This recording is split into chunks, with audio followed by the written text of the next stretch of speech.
100%. I think we, as a society, at least the United States, have kind of lost the idea of really following through on the process.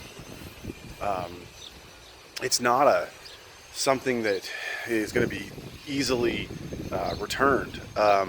For years, I've been talking with people who are younger than me, older than me, um, all of the above, and we're missing our rites of passage. We replace them with something more impersonal than personal. We still have, our basics. Your school, your high school graduation, maybe a college graduation, but it's extraordinarily limited and it's very cookie cutter. And that's what I mean by impersonal.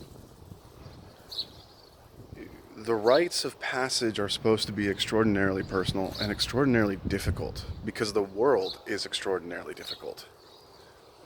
So, I personally feel we need to get back to something that is a lot deeper.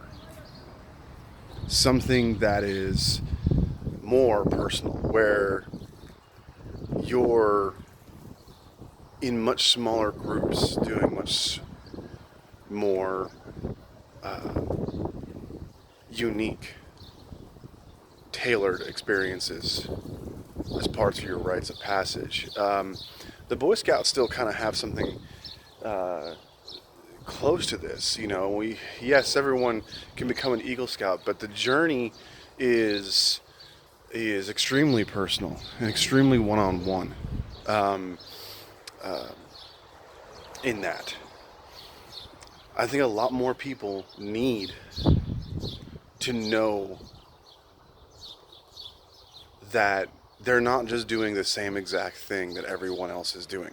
That they're not just one in a million, or the one out of millions, that they are one in a million. 1 in 7.5 billion. Every single person matters.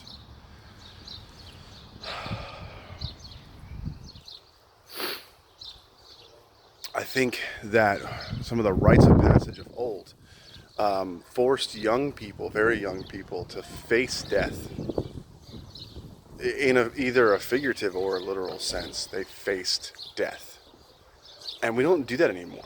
We try to protect ourselves and protect our children from facing that death.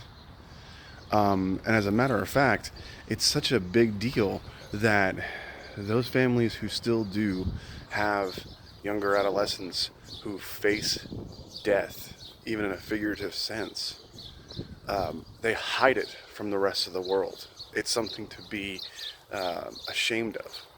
That's just not the case. It's not what it should be.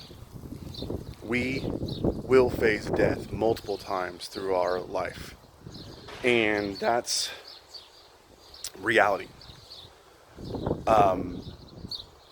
We have concepts, you have people who are born again Christian, and that means in order to be born again, you have to face a death, the death of a previous self. And we protect people from doing that.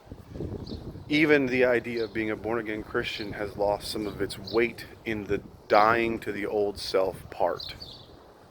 It's supposed to be a difficult process. It's supposed to be something far deeper than saying, the old me doesn't exist anymore, I'm just this new person. No, you're not. You're not that new fucking person. You're not facing death. You are making a decision and you're not really changing yourself. In business, it's the same.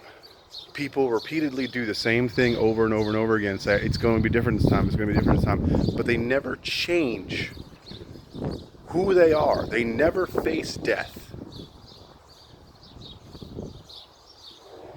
So when have you faced death?